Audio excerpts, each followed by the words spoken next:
Hi, I'm Mr. Wahlberg, and I'm glad you're here. Over the last few classes, we've talked about how World War II was fought in far-off locations in North Africa, across Europe, throughout the Pacific Ocean. And it's worth remembering, while foreign wars are fought overseas in far-flung countries, they're also fought in small and in real ways at home. So, dear student, incline your ear and hear our stories that you might find your place among his delights.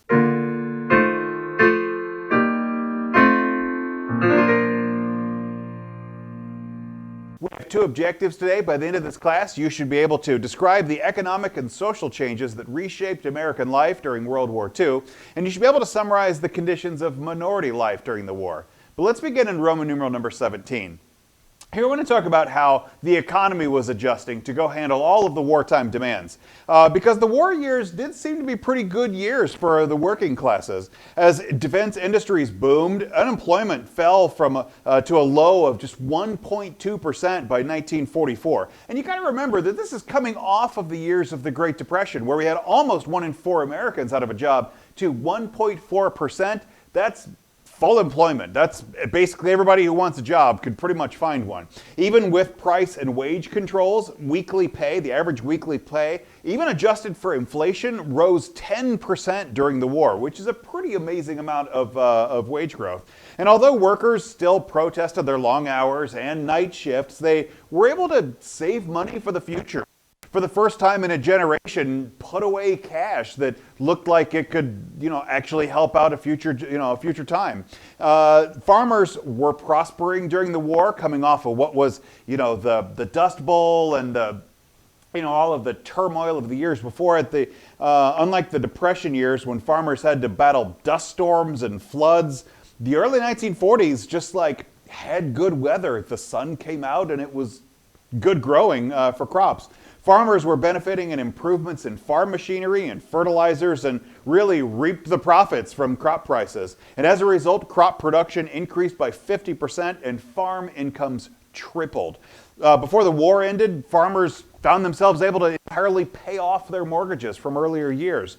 Women also enjoyed real employment gains during the war. Although a lot of them lost their jobs when the war ended, over 6 million women entered the job force for the first time, boosting the percentage of women in the job force to a total of 35%.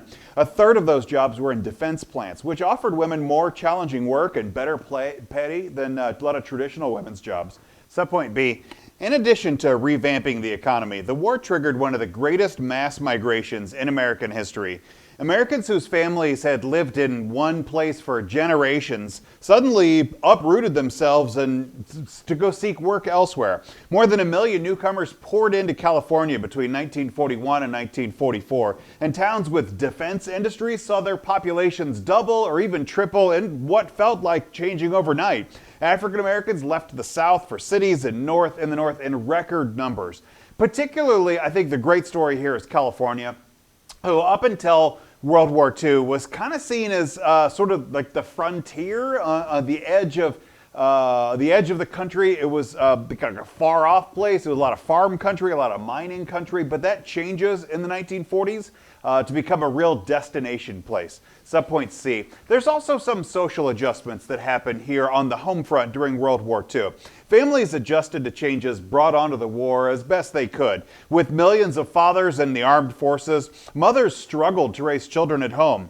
A lot of young children got used to being left with neighbors or relatives and child care centers as more and more mothers went to work. When fathers did come home, there was often a painful reintroduction as family members had to kind of get to know each other again after sometimes years apart.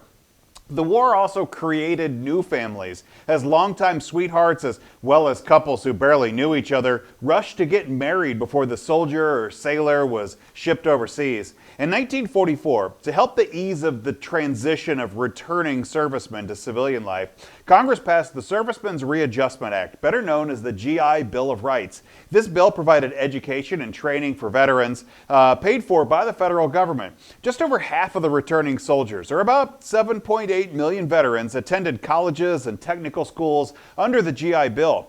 The act also provided new federal loan guarantees for veterans for buying homes or farms or starting new businesses. The GI Bill of Rights still exists today, and it's still an important piece of how the military adjusts when people are finished with their service time. Roman numeral number 18. Here I want to talk about some of the uncomfortable downsides of the war as it's faced at home. And first, let's talk about the civil rights protests. During the war, thousands of African Americans left the South, and the majority moved to the Midwest to go find better jobs.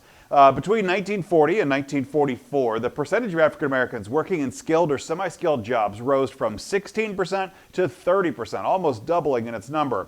Wherever African Americans moved, however, they found discrimination presented tough hurdles. In 1942, a civil rights leader named James Farmer founded an interracial organization called the Congress of Racial Equality to go confront urban segregation in the North. That same year, CORE, C-O-R-E, the Congress of Racial Equality, staged its first sit-in at a segregated Chicago restaurant.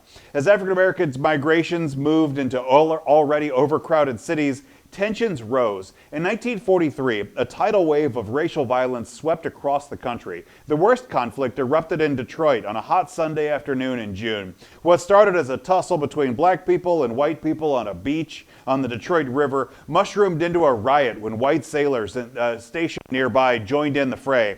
The fighting raged for 3 days, fueled by false rumors that a white mom had murdered black people and her child, and that black rioters killed 17 white people. By the time that President Roosevelt had to go send in federal troops to go restore order, 9 white people and 25 black people lay dead or dying.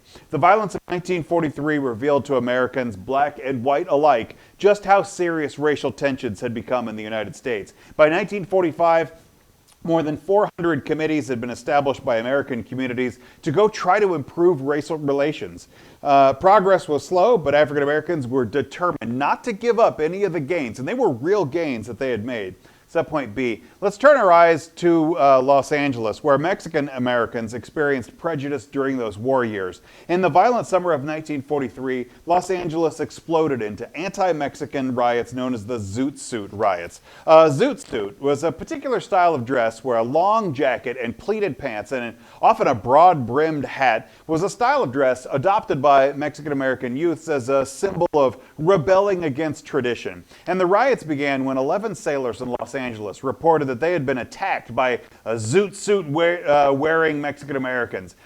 This charge triggered violence involving several thousands of servicemen and civilians. Mobs poured into Mexican neighborhoods and grabbed any Zoot Suiters they saw. They ripped off their clothing and basically just beat the snot out of them. The riots lasted almost a week and resulted in the beating of hundreds of Mexican American youth and minorities.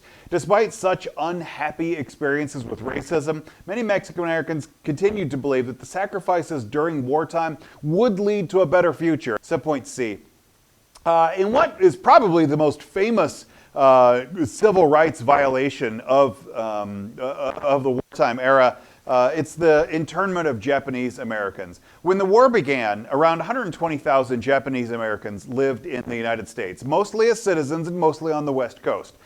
The surprise attack on Pearl Harbor by the Japanese Empire had stunned the nation, and after the bombing, panic-stricken citizens began to fear that the Japanese would soon attack the United States like mainland. Frightened people also believed false rumors that the Japanese Americans were contributing sabotage by putting mines through coastal harbors and poisoning the vegetables from California's fields. Early in 1942, the War Department called for the mass evacuation of all Japanese Americans from Hawaii. The governor of Hawaii was a military governor, so Hawaii isn't a full state yet. A guy named Douglas Emmons resisted the order. He says that 37% of the population of Hawaii is of Japanese descent, and to remove them would destroy the island's economy and really hinder U.S. military operations there as well. However, he was eventually forced to what's known as internment, or basically confinement of 1,400, a little over 1,444 Japanese Americans, or essentially 1% of Hawaii's Japanese American population. Now, in California, about 1% of the people were Japanese, but they constituted a minority which was still large enough to really stimulate the prejudice of white Americans without being large enough to actually resist internment. So newspapers were whipping up anti-Japanese sentiment by running ugly stories of attacking Japanese Americans. And on February 19th of 1942, President Roosevelt issued Executive Order 9066. 9066 was an order requiring the removal of people of Japanese ancestry from California, and then also parts of Washington and Oregon and Arizona. Based on strong recommendations from the military, he justified this step as necessary for national security. In the following weeks, the Army rounded up some 110,000 Japanese Americans and shipped them to 10 hastily constructed remote relocation centers. These were just euphemisms for prison camps. Faced with expulsion, terrified families were forced to sell their homes and businesses and other belongings for less than their true value, bringing real economic costs as well as civil rights costs to Japanese Americans. Sometimes the Japanese internment camps are seen as a parallel to what Nazis were doing throughout, Germany and through Poland. And it's not a very good analog. That's not really what the internment camps were. They didn't serve the same function that the Nazi camps did, but they're still real, tragedies of civil rights and tragedies of justice perpetrated right here in the United States that would take decades to fix. The war, while being fought overseas, is fought at home and fought in the realities of life that's being lived by ordinary Americans as well as servicemen abroad. That question of how Americans are going to live their life, the transition of wartime to peacetime, what does it mean to live in a world forever altered by war, is a fascinating story that I can't wait to tell you more about. Make sure you like and subscribe. God bless you.